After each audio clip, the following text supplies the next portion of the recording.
Clip Notes is the fastest growing email list that we've ever put out there. And if you want to know why, it's because it's a great way to know who was on the show and what was said. One paragraph summary, key moments in bullet point format with time stamps, and 1 to 4 video clips from the show. Great way for you to stay current, share insights with your team, and maintain your commitment to their development during these extraordinary times. Sign up at any episode page, or the easiest way to sign up, send an email to clipnotes@thisweekinhealthit.com. CLIPNOTES, and you will get an email back from me with a link to get signed up.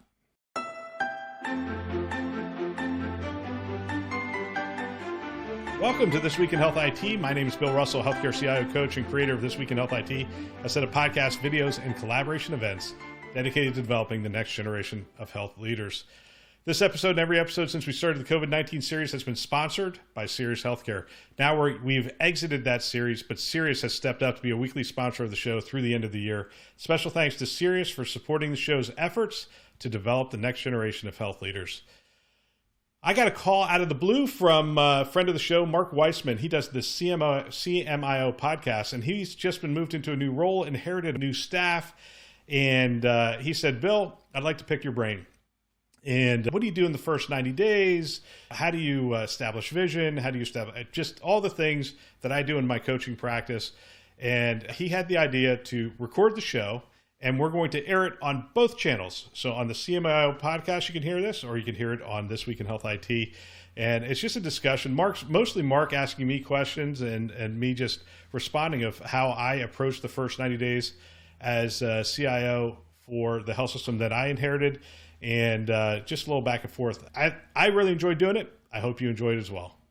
So welcome to a joint podcast today. You've got Bill Russell with This Week in Health IT and Mark Weissman, the moderator for CMIO podcast. And we're doing something a little different today. This is going to appear on both of our websites. They tend to be very complimentary anyway. We think we have a lot of overlap in our audience, so we appreciate you all joining us for this session.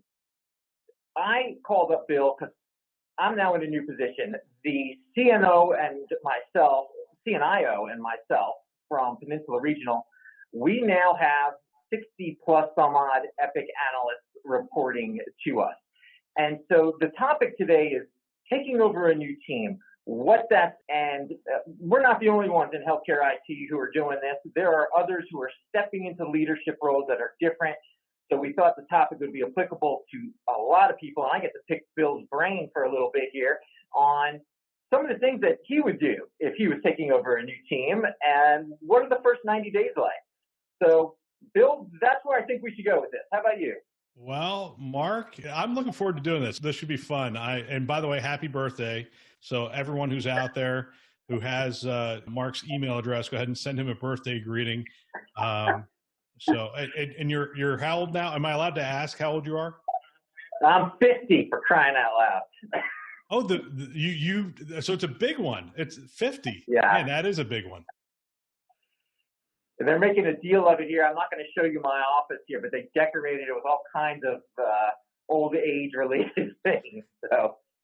Well, 50 is a big deal. A lot of different kinds of things happen when you go to your first clinic checkup and those kind of things. Yeah, the first 90 days, I don't know why we picked 90 days. I think it was the government, right? So when the president comes in, the first 90 days is such a big event. They say you can almost see which way the administration's going to go based on the first 90 days. So they spend so much time planning out what they're going to do in those first 90 days of an administration. And I think it is really important for new leaders. And by the way, just another weird fact for you. I was talking to a CIO the other day who was in contact with a recruiting firm, and they said they have 16 open healthcare CIO positions across the country. That's a lot, by the way. Yeah. So you're not going to be the only one going through this first 90 days thing. So this is probably a pretty good topic.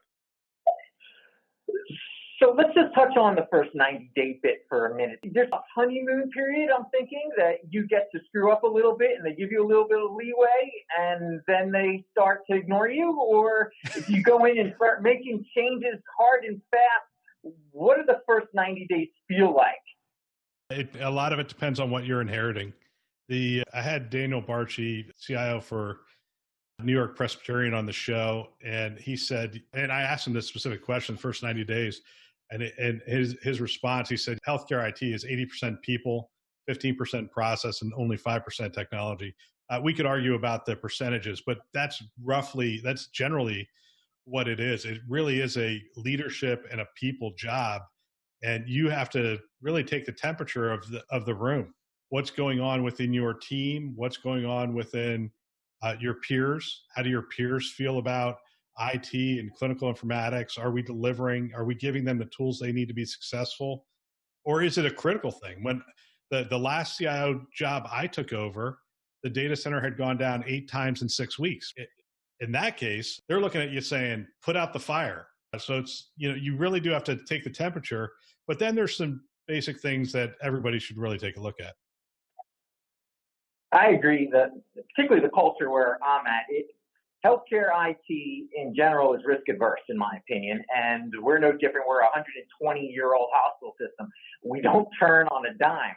Yet the CEO and COO approached Teresa and myself to make some things different because they wanted to see different results and a different culture.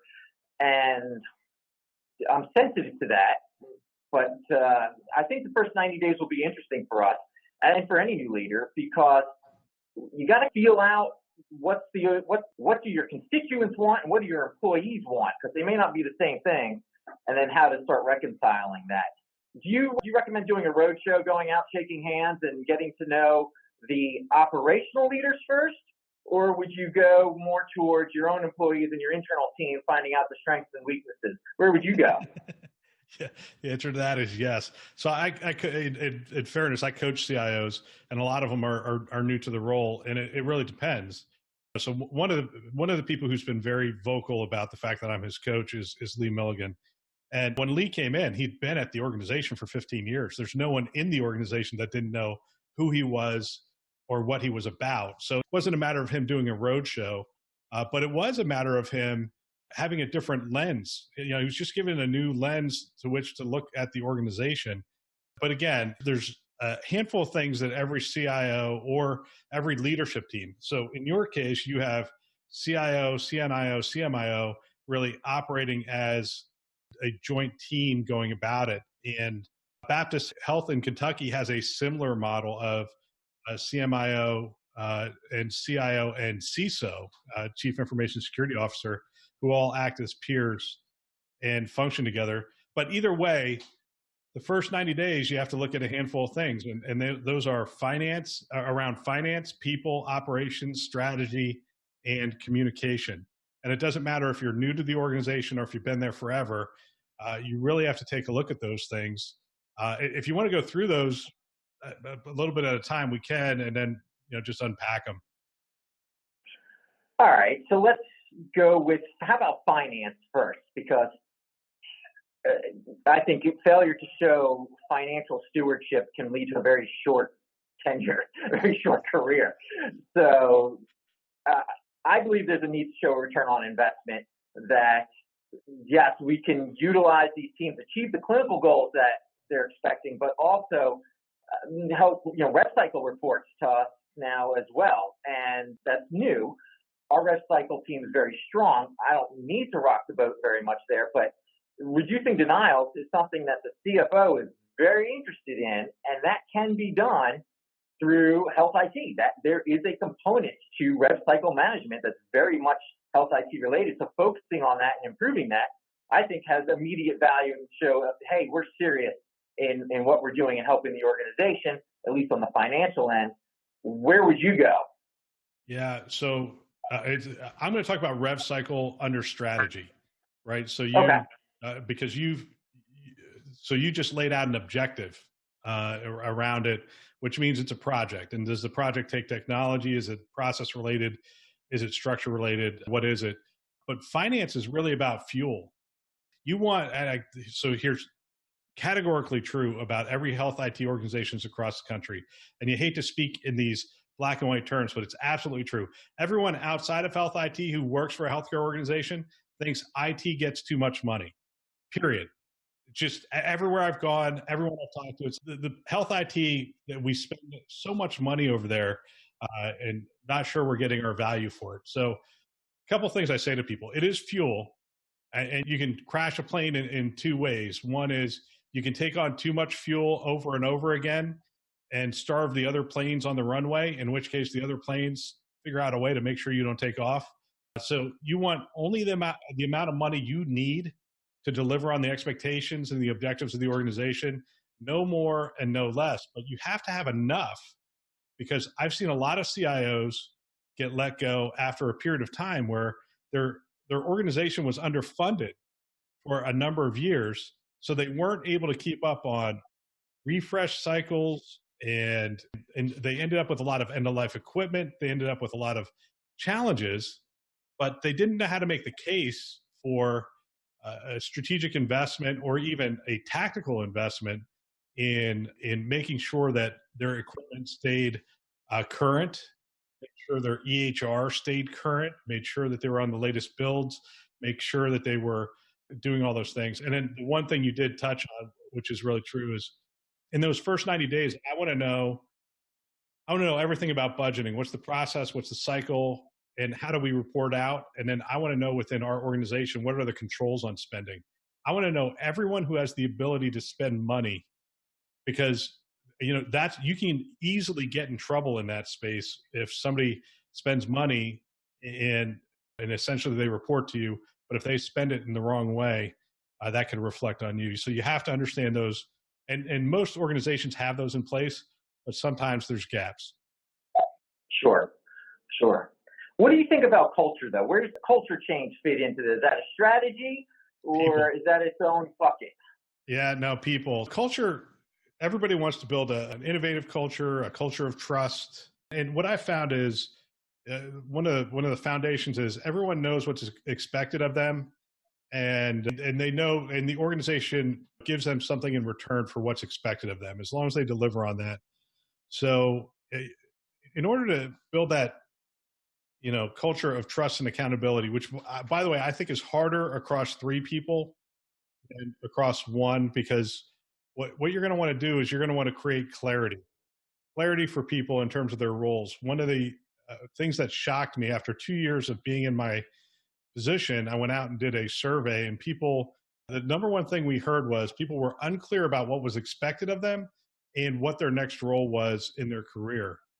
And that creates a murky area. And so people struggle if they don't know what's expected of them. It's hard for them to deliver on it. If they don't know what's next, they don't know what to hope for. They don't know what the organization's giving them in return for their work. So that's one of the key areas. I understand the job descriptions, the roles, and map those out for people, and then get that integrated into the review process so everybody understands it. And then some other basic blocking and tackling. There's you have to listen, and you have to create that rhythm of communication and the rhythm of listening. How often are you hearing from your staff? Are you giving them multiple venues to talk to you? Some more personal than others, some are more town hall-esque, where you're really giving a state of the situation, and others are, I've heard, like breakfast with the CIO kind of thing, where people can just, a smaller group, ask the kind of questions they want. You have to give them all those kinds of ways to interact. But changing culture it's hard. It's not something you do overnight. It's something that it has to be intentional. Identify that we wanted to create a meritocracy in our health system where I was the CIO. And so we wanted the best people to elevate to the top. It was interesting because as we learned as we went, one of the people I promoted to VP didn't have a college degree. That set a whole bunch of people off. But what we were trying to create was a meritocracy, and we did do that. People realized that if you do a really good job, regardless of your education status or whatever else people think gets them the next role, what we communicated very clearly was what you are doing today matters. And if you deliver well on the things you're doing today, we're going to give you more things to prove yourself, and you're going to be able to get there. You've got to decide intentionally, what are you trying to create, and then reinforce that over and over again with communication and then with action. Sorry, I'm doing a lot of talking. You're good. So I was going to ask you, we keep finding that there's a lot of pressure on the financial side for IT, as you mentioned. So that tends to create very flat organizations. There's not a lot of vertical leaps that you can make in healthcare IT in our organization. So I want people to be able to look forward. I want them to be excited about the future, but there's just not that many slots that you can jump towards. Are you comfortable with training people so that they're going to be outstanding, but they may not be with you? I'm okay with that. I want them to be outstanding players and be happy in life, but I'd love to retain them, of course. What do you think? Yeah, no, absolutely. Yeah, that was my promise to people is if you come back into work tomorrow, we will figure out a way as an organization to make you more valuable if you ever leave here. And so that's the commitment I can make. I can't commit to them that they'll always have a job because markets come and they go and technologies change and those kind of things, but we're going to invest in them. And so we created a thing called IT University, and all the leaders, all the VPs and above had to teach a class. We brought vendors together to teach classes. We did a lot of creative things in that area to make sure we were passing along. Like I taught a class on John Maxwell's 21 Laws of Leadership. I know that dates me and I know I'm old, but there was a lot of good stuff to talk to about that. And our head of finance did a thing on creating budgets. And then he came around and did a thing on healthcare finance and how healthcare systems make money and the different buckets of money. And the person in charge of applications went through a training class on governance and how to think about governance. Think about all those things. All those things made people more valuable wherever they went. It didn't matter what the next role was. I want to talk about communication for a second, if we could, because I know that's a key pillar in the first 90 days. I think that we're communicating a lot to the end users. That's where I need to be communicating, because I know our situation, there were unhappy physicians, and that's what started to stimulate some of the change to happen here. So there's a lot of communication that needs to happen out to nursing and physician leadership. Yeah. In terms of doing that, what do you think of? What's the best way that you've seen? It's not the board that I'm worried about. It's other physicians that can make or break a career here. Yeah, it's the physicians with the pitchforks. I've been there. And when I took over, our satisfaction rate with our EHR implementation was extremely low, which is a perfect time to take over, by the way. It's hard if you're there after year 2 and year 3, you're not doing your job. But so what we started with was a survey. I wanted to get as much. We had a big physician get together coming up, and I wanted to fly around to every location and talk to everybody. We're talking 16 locations across multiple states and whatnot. I didn't have enough time. We put together a survey. We went through the CMO, and he got it out to all the physicians. And we collected as much information as we possibly could, which formed the foundation for my presentation to the physicians. And I was able to say, hey, we hear these are the questions we asked. This is what you're telling us. And the now famous quote, I think I've said on the podcast a couple times from one of the physicians, we left a lot of just blank spaces that they could write stuff in. And that was the most telling things, not just check boxes. And one of the physicians wrote, hey, 1989 just called. They want their technology back. And nothing encapsulated where we were at as a health system. The data center had gone down. The EHR was not well received. We had the same EHR in all of our hospitals, but it was different versions across the board. We weren't sharing information. Each financial package was, or each financial close was its own entity. And then they had to roll up, and the system office would take the better part of 30 days to close each month. So the day they closed, they started the next month's close. And it was just an awful situation. But all I had to do was talk to one person. I could have figured that out. That's not the point of it. The point of it was to let people know that we're going to create a culture that we want to listen. We want your input. If we're doing bad, we want you to tell us we're doing bad, because we really want to give you the things you need to be successful. And that's a double-edged sword. It's great because you create that ongoing dialogue, but then you have to deliver, right, on all those things. So I think it's important to know what you're going to be about and then create mechanisms to reinforce that. So the survey was one thing. By the way, I didn't do another survey for 3 years. And the reason I didn't do another survey for 3 years is because we didn't really need to, because out of that first survey, I was able to identify who the champions were going to be and who the physicians were that really that really had the influence within the organization. And I brought them together. We created a multi-year strategy, got that funded. And then I ended up working real closely with them, and they were the champions out in the field as we moved that forward. We're going to do the class survey. We've done it once before. We're going to do it again. At least that way we have the benchmarks to go off of. The culture that I'm looking to create is more, I don't know if you ever read the business book, it's yes and instead of no but. That concept in IT, it tends to be we're overwhelmed, so the answer is no. And then it shuts down all the creative thought that happens after that, as opposed to yes, and we do need to think about we're going to have to put these other projects on hold or whatever else we need to do to fund it. I want to get to that kind of a culture in IT, and we don't have that now. I'm looking forward to it. I've seen it done in other businesses where they've moved to that yes and culture. So you're always keeping the ideas going, and sometimes it's yes and we can't get to it for 3 years. That's okay. It's yes and. So I love that concept. It's really a culture change that I'm hoping to instill into the people who are interacting with the end users. I want the analysts to be closer. I want them to be connected to the clinician, because I think that's also missing in healthcare IT. Sometimes we're a little too far. We're in the cubicles too much. Get out of the cubicle. Get to the front line. Yes, there's COVID going on. Put your mask on and go out there and follow a nurse around, follow a doctor around, see what they're experiencing, see what the bill that you did, is it really working the way you thought it would, or they're using it the way you thought they would use it. And so I think we do need to bring, that's a culture change for IT also, to bring them closer to the clinical world where most of them came from, and they want to be back there.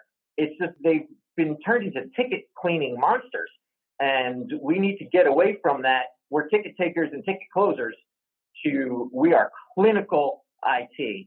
We're at your elbow building the tools that are going to make your life better so you can make the patient's life better. Yeah, that's where I think we really go. Couldn't agree more. But I will say this, it's your job to create the systems that allow people to do the things that you're asking them to do. And so my example for that is the first 30 days or so, I met with a lot of people from internal IT, and I was looking for those no answers. Those were keys. So when I'd say things like, hey, is there any way we can bring on more? We had a large clinically integrated network, and I'm like, can we bring these on faster? I'm hearing from the business that we're not bringing these on fast enough. And they would say, no, there's absolutely no way to do it.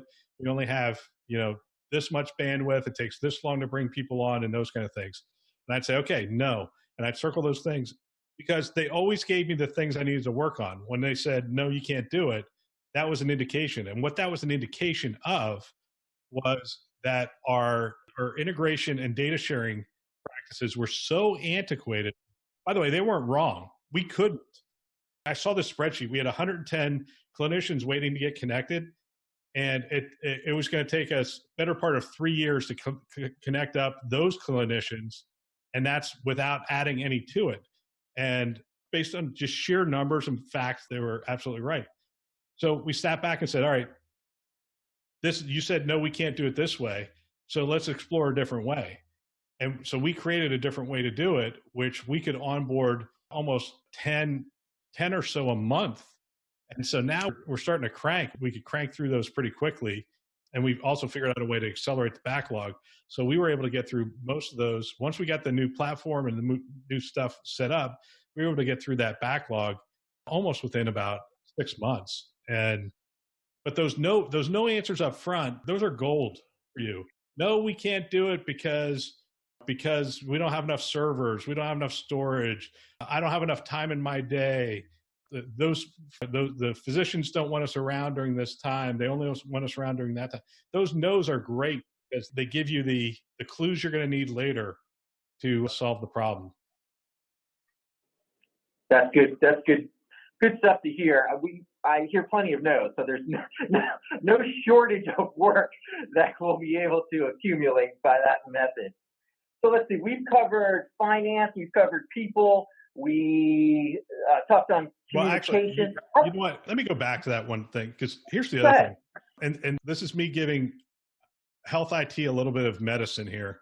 And it's to say, our problem is we consider it a good day if nothing went down and we got our work done and nothing went down. And the reality is every day that nothing went down and you got all your work done, you fell one day behind, because at the end of the day, the whole world is changing, but you're standing still. If that's your goal, then you're standing still. And so when we talk about on This Week in Health IT, when we talk about cloud and we talk about platforms and we talk about integration strategies and APIs, people are like, oh, that's crazy. That's Epic's job. We don't have to really worry about that. And I'm like, yeah, that's exactly how you can think, but you're just falling behind. Every day you don't look into those strategies and whatnot. When it comes time to move a lot faster, you're not going to have put the infrastructure in place so you can move faster. So when you say no a year from now or 2 years from now, it's because you didn't do your job 2 years ago. So that gets to strategy. That's very forward thinking. We're looking at strategy in terms of the organization has its 3-year plan. We don't have a 3-year IT strategic plan. I suspect we should have one. Would you agree with that? That was a softball question, by the way. It's interesting. Back in the day, I would say that is absolutely the case. But if you're a really forward-leaning health system, the system strategy and the IT plans have gotten so integrated that you don't need an IT plan in and of itself. Because one of the challenges we used to have is we had a health system plan, and we had an IT plan, and we had to integrate them. So we had to make those alignments and do all that stuff. Really forward-thinking health systems right now, when their chief strategy officer or COO or whoever's leading the initiative gets going, they understand that almost every initiative they're doing has an IT component, and that almost sets your IT strategy for the year, if not 3 years. I agree with you that the system strategy has to drive the IT strategy. But I think many of us are coming from the point of, hey, we don't have a cloud strategy. We don't have a work from home strategy. We don't have a digital front door strategy. And so when you're missing some of those key components, I think we've got some catch up to do. And perhaps those systems that are cutting edge, they've already got those table stakes in, they're probably more advanced and they don't have to worry about those things. I think there's plenty of us out there who still have a lot of table stakes to build on. Hey, Mark, a majority, actually. I just had a conversation over the weekend with a CIO, and we were talking about a platform strategy. And he was saying, he goes, I've never thought about this before. Why do I have to think about a platform strategy? I'm like, you don't. You don't. You're in a market where you have 65 to 70% market share, and there's no Walmarts coming in or CVS coming in. You have that market share and you have it tied up for the next 5 years. You don't have to think about it. But that's a majority of health systems don't have those kinds of integrated strategies at this point. So you are absolutely right. When I went in, I set a 5-year IT strategy, and it was built around, I'm huge in communicating, right? So communicating in a way that they understand. So the mantra was a data-driven strategy. Back in 2011, this was new, talking data-driven strategy. And our mantra was free the data, share the data, apply the data. And I gave it those things so people could remember it. And they still remember it to this day. They crack me up because they'll see me and they go, hey, free the data, share the data, apply the data. I'm like, yeah. So that was our analytics and app store strategy. That's where we were going. And the other side was we had two pillars. One was data-driven strategy, and the second was move to the cloud. And everyone knew the reason we were moving to the cloud was not to get to the cloud because it was the big thing. We were moving to the cloud for one thing, agility. We knew there was going to come a time where we needed to move really fast And the cloud offers you agility. And people are like, are you doing it to save money? Nope. Are you doing it for new capabilities? Nope. We're doing it for agility. We want to be able to move fast. And we know that this fixed data center with the diesel generator outside that we had to fire every week or every month to test and do all this other stuff did not give us the business agility we needed to move into the future. And to be honest with you, I wasn't sure how the system was going to respond. We said, here are the two pillars and here's what it's going to cost. And it was a lot of money. And they looked at us and said, absolutely. And they funded it 100%.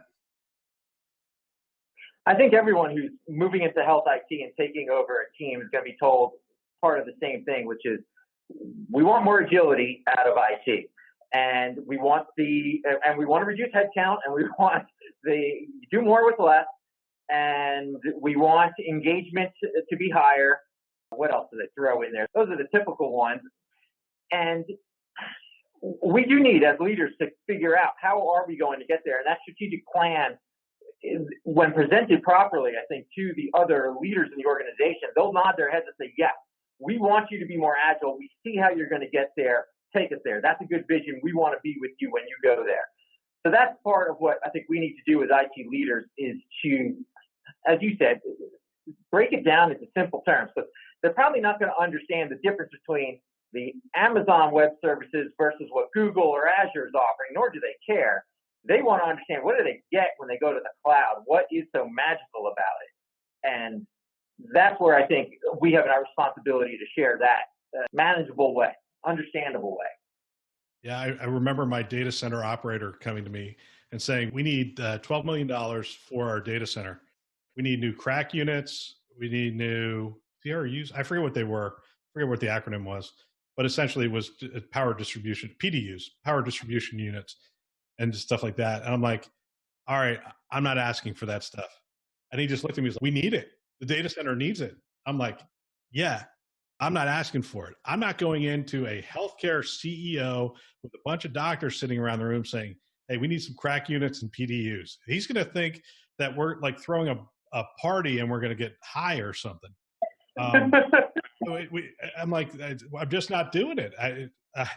And then I asked him the question, which I think made him shudder, which was, do we really need any data centers?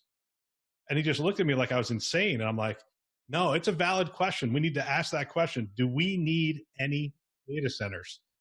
And he said, I don't even understand. Like the concept didn't even dawn on him. I'm like, look, let's draw a circle around this building within 10 miles. How many data centers do you think there are within 10 miles of this building? He goes, that we can use? I'm like, yeah, that we can use. Because I don't think there's that many. I'm like, I guarantee you there's at least 10. He's, nah, there's no way. And we never actually did. I never actually found the numbers, but we did find like in Southern California, there's at least a dozen. And you wouldn't think Southern California that there would be a lot of data centers since it's earthquake zone. There's a ton of data centers we could use. And so the question remained, why am I going and asking for $12 to $14 million for PDUs, crack units, and stuff like that when I can just go down the street? And by the way, I'm not even talking cloud at this point. I'm just talking get out of the data center business, move my stuff into somebody else's building and let them run the generator tests, let them run the PDUs, let them do the crack units. And if they don't live up to their thing, we'll move our stuff to a different data center. And that was back in 2011, that's how we were thinking. And we did. We got out of the data center business. But really where we wanted to go was we wanted to go cloud, where essentially I can lease down to the compute level and to the individual storage unit, those kind of things. There's nothing like that in terms of agility. Absolutely. How are we doing on time? We got time for one more topic? Yeah, and if I'm frustrating you at all, if I'm too high level, feel free to dig in. Perfect. This is perfect. I do want to talk about managing up, because every new leader who gets into their role is going to want to know, all right, what's my first 90 days with my new boss? What should I be looking at? And when we stepped into this role, Teresa and I, we sat down with the CEO and COO, and they laid out very clearly, this is what we want to see. Made it very easy for us. They're very explicit with that. I'm not sure everyone who steps into a new role gets that clarity. Sometimes they're just like, go fix IT. It may just be kind of general like that. So sometimes you get that thrown at you. What questions or how do you approach that new boss of yours if you're taking over this new team and getting at what's important to them for what they want to see from you? Yeah, I'll tell you, one of the interesting things with the CIO job I took in Southern California was a lot of the big name CIOs didn't want the job because it did not report into the CEO. It reported into I think the COO at that time, which changed. It was eventually the president, but I never reported into the CEO directly. But I knew that relationship was key and critical. And so what I asked of her was that we would get together on a monthly basis and that we would make sure that calendar invite never came off for whatever reason. And what's interesting is what started out as I really need clarity from you. I need to ask you a couple questions. And also I needed to figure out how to navigate going past my boss to his boss and meeting with her directly. And so I just made that part of hey, this is just what we're going to do. It started off as hey, help me to understand some things. And she did that really the whole time I was there. But the other thing it ended up being was I started sharing articles with her. Every time I went to see her, I had an article with me that explained cloud computing, that explained APIs, that explained platforms, that explained, because you know what? She knew even back then, she knew as the leader of a healthcare organization that she was going to have to be able to speak technology. She had to understand it, how it was going to be applied, and how it was going to. And we're seeing a lot of CEOs start to make that leap, and that's part of my job. I saw that as part of my job was educating her. If you're in a role right now where you don't know what your expectations are, or if you're delivering on those expectations, it doesn't matter what job you're in right now. I would give the same advice. If you were my kid, I'd give the same advice, which is go get clarity. You cannot succeed without clarity. You just can't do it.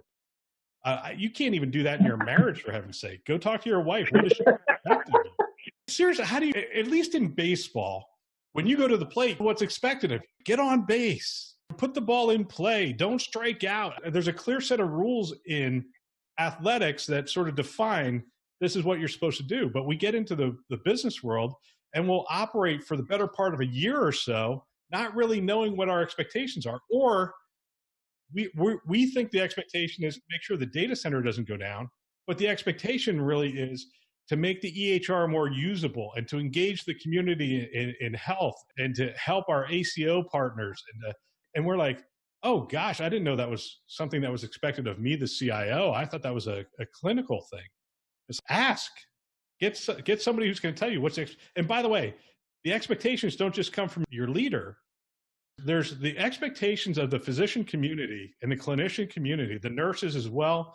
That was critical because I knew every time the CEO went out on a visit to a hospital, she was going to hear, oh, this EHR is hard to use and we don't have access to the reporting that we need. We can't. So if I'm not listening to each one of my hospitals and what their specific needs are, and I'm not coaching my team to be out there and listening, and they're not in the huddles identifying those challenges, and I haven't empowered them with the tools and the ability to make decisions that they can actually address those problems.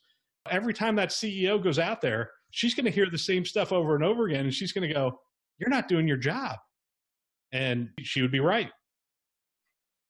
It's sometimes the unwritten expectations that are out there that it's just a matter of having a high degree of emotional intelligence to understand not only what they're telling you they want you to do, but also the understanding that, yes, you may be in charge of keeping the data center on and the lights on and the phones working, but people are expecting more from IT. They're expecting us to be the strategic partner for that operational leader and to deliver with them, hey, here's some new ideas and thoughts and different tools that you could take advantage of that they're not looking at because they may not even know such things exist. They want us to be that partner.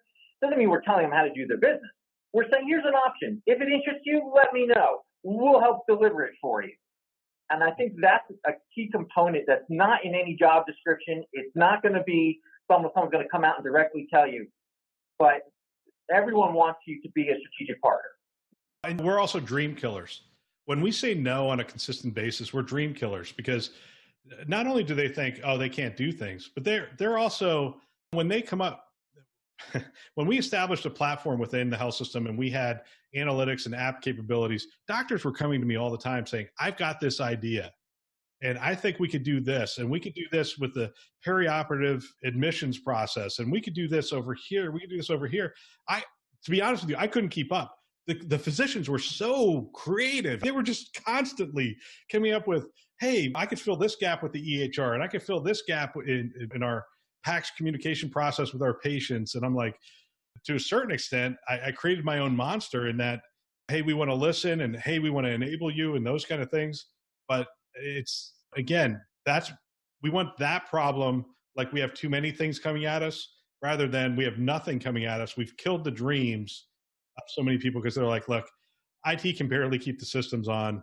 I'm not going to ask them if we can integrate via FHIR through an app so that I can create a better patient experience for our PEDS patients with cancer. Think about the different engagement levels, though, that you just described, with your providers pinging you, saying, I want to do more, we want more capability, as opposed to the disengaged providers, which are simply, they're torpedoing, you don't know it, but when the CEO goes on rounds and gets ambushed, you would much rather have them say, I am so excited to be working with the CMIO, CNIO, CIO team than the no people. So, Mark, you know this better than anybody, and I'm painting this picture, and I don't want to paint a perfect picture here because I had my share of physicians who wanted to string me up. You're focusing on the future too much, and we need better stuff. Our EHR was not 100%. Our EHR probably got a B grade every year from the physicians, and from some of them, it got an F every year. This is the worst thing I've ever had to deal with. I wish I was with another health system. How do you deal with them? How do you deal with the people that are going to give you an F? You could give them the best EHR. Your class rating could be through the roof. And then there's just that physician that's sitting over here going, yeah, I don't like you people. You don't know what you're doing. We had this physician who constantly gave us an F. We actually put a physician champion at his elbow for 2 days. And he's like helping him to customize it. He customized the whole thing because he had never customized it. He had never built it out. Even though we offered him training, he didn't go to the training. What do you do in those cases? Yeah, so most of the time they're right that if they're struggling, it's because something isn't intuitive. We didn't build something the way that they wanted it to be. And sometimes they're just being, they like their paper charts. And that's going to be a hard person to satisfy. But I found that I can engage with them. I can sit down and usually put them in charge of making that part better, and they get to lead the analysts and they get to develop it. It's hard to complain about something that you develop yourself. So that's a little bit of co-optation, but sure, letting them own some of that and that experience, if they're willing to engage. If they're so far disengaged, sometimes you got to look at, okay, are they burnt out? Are they really disengaged from more than just the EHR? Are they disengaged from their practice, their family, their whatever else is going on? So we put our psychology degrees on and we try to get in there. And this is where being that home for dinner program that I had helped create in my previous organization, we got really personal with some of the providers who were very unhappy. And they're expressing their frustration, unhappiness with the EMR, but that's not it. That's the tool that's easy to point to.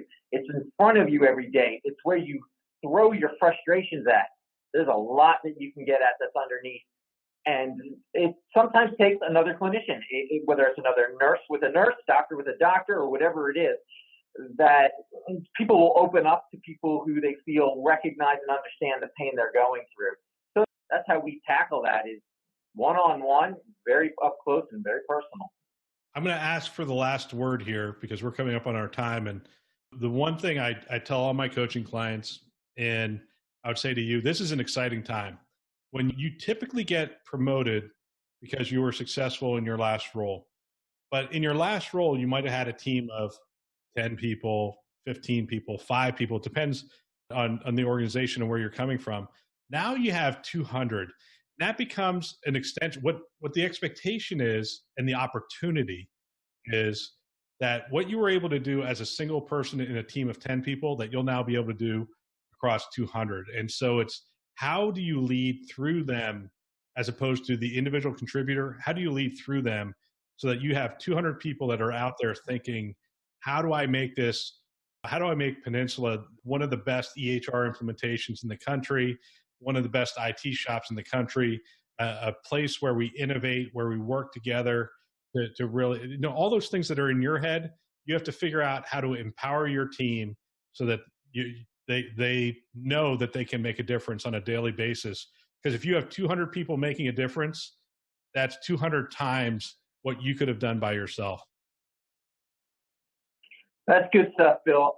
I want to thank you for doing the show with me. I think it's going to have value for a lot of people out there who will be taking over roles either in tomorrow or soon in the future, and this will give them some good foundation. Whether that's a CMIO, a CIO, a CNIO, this applies to all. So great show, and thank you. Always a big fan of your show. I always do listen in. Thanks for putting on good stuff. Absolutely. I'm going to go hit golf balls right now and put your show on so I can listen to your last episode. That's what I do. I put the headset on, I listen to somebody's podcast, and I go hit golf balls. It's a lot of fun. That sounds awesome. All right, man. Take care. All right. See you, Bill. Thanks. That's all for this week. Don't forget to sign up for Clip Notes. Send an email to clipnotes@thisweekinhealthit.com. Special thanks to our sponsors, our channel sponsors, VMware, Starbridge Advisors, Galen Healthcare, HealthLyrics, Sirius Healthcare, ProTalent Advisors, and HealthNext for choosing to invest in developing the next generation of health leaders. This show is a production of This Week in Health IT. For more great content, check out our website, thisweekhealth.com, or the YouTube channel. If you want to support the show, best way to do that is share it with a peer. Actually, another way to do that, sign up for Clip Notes and forward Clip Notes onto them and say, this is a great show, I'm getting a lot out of it. Please check back every Tuesday, Wednesday, and Friday for more great content. Thanks for listening. That's all for now.